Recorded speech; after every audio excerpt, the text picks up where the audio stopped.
Oklahoma farmers and ranchers raise a significant amount of grain and livestock that make their way to market in the U.S. and overseas. And as you may expect, transportation is critical to getting those goods to market. Transportation that includes a maritime port in a landlocked state. Before grain goes into that breakfast toast or dinner roll on your plate, it has to make its way from farm field to grist mill to bakery. And here in Oklahoma, that journey begins not by truck or rail, but by barge. It's more functional because of volume that you can get in a barge.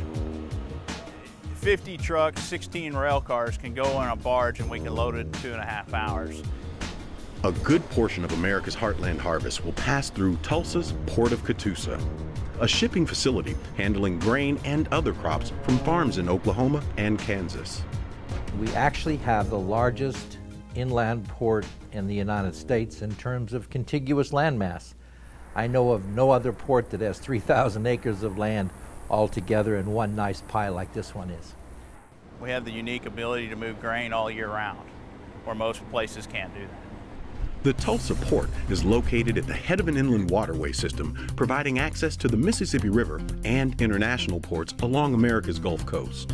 The bulk of our grain will be shipped to New Orleans by barge. They are blended with the spring wheat that comes down from Minnesota, North Dakota, Iowa, and shipped into the international marketplace. Grain and other crops are delivered to the port by truck or train. Moving it farther by barge is all a matter of economics. Typically, rail freight is anywhere from, say, 90 cents to $1 here.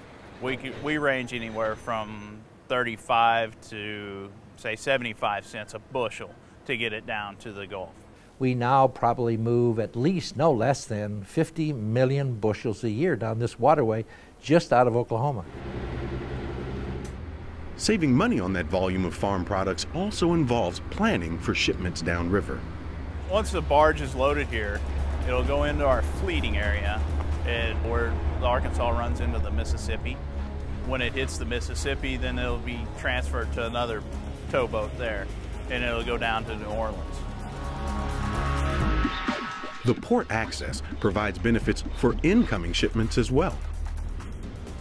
Our service area is not just Tulsa, not just Oklahoma.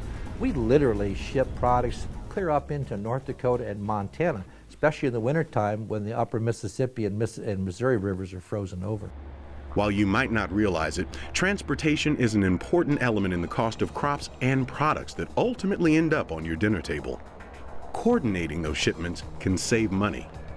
You have that natural ability to draw grain from all over the place, whereas most elevators have a 50-mile draw area. We have well over 200-mile radius that we can pull grain from and bring it into here. And while waterways have provided transportation solutions since the beginning of time, port officials here say they will continue to be an important asset in meeting the needs of heartland harvests in the future. We don't have enough surface transportation capacity to handle the project cargo volumes that are being projected for the future. We do have a mode of transportation, a surface mode, and that's our inland waterway system, that's our barges, that still have a great deal of unused capacity, thank goodness.